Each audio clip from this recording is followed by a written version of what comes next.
xohlasalaringiz kesib tashlaysizlar. Ochig'i men kelganimdan afsuslanyapman. Shuncha vaqtim zoya ketdi.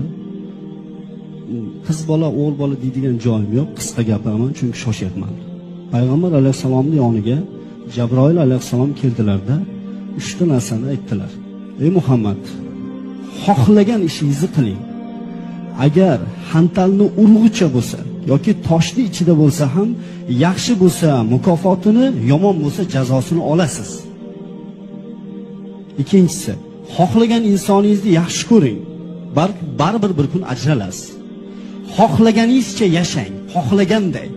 Fahshga botib yashaysanmi, zinoni targ'ib qilib yashaysanmi, avratingni ko'rsatib yashaysanmi, baribir bir kun o'lasan va Alloh taoloning oldiga borasan.